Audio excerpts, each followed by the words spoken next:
Welcome to the big bench daily.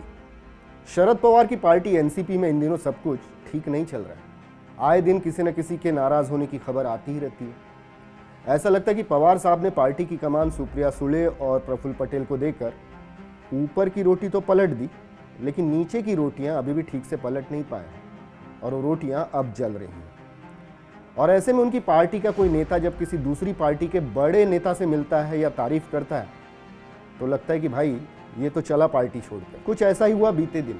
Maharashtra के CM Eknath Shinde शासन आपल्यादारी इस योजना के सिलसिले में पिंपरी चिंचवड़ में थे। काम खत्म हुआ तो शाम को शिंदे साहब पहुंच गए यहां से एनसीपी विधायक अन्ना बनसोड़े के दफ्तर। अब आप बोलेंगे कि इसमें कौन सी बड़ी बात है, शिंदे साहब मुख्यमंत्री तो पूरे महाराष्ट्र के हैं, पक्ष का विपक्ष का कोई भी नेता उनसे मिल सकता है।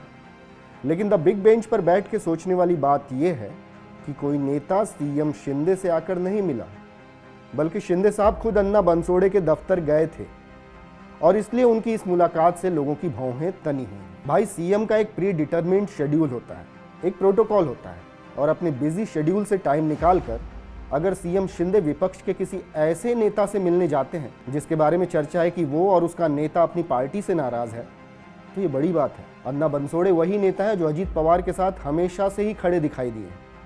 2019 में अर्ली मॉर्निंग ओथ सेरेमनी याद है ना आपको, जब अजीत पवार और देवेंद्र फडणवीस ने लोगों की आंख खुलने से पहले सरकार बना ली थी।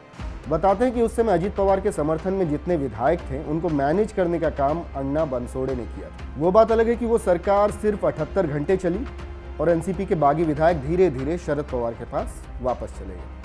लेकिन अन्ना बनसोड़े अजीत पवार के साथ खड़े रहे एकदम ताल ठोक के। पर अब सीएम शिंदे से मुलाकात के बाद उनके शिवसेना में शामिल होने की जोरदार चर्चा है। उधर अजीत पवार भी आजकल बीजेपी को लेकर थोड़े सॉफ्ट सुनाई पड़ते। बीते दिनों उन्होंने पीएम मोदी की तारीफ भी की और ये सब डेवलपमेंट्स इंडिकेट करते हैं कि एनसीपी के भीतर सब कुछ ठीक नहीं है। भाई, अचानक से कोई अपने अपोनेंट पर इतना मेहरबान क्यों हो जाएगा? सोचने वाली बात है ना। आपको क्या लगता है?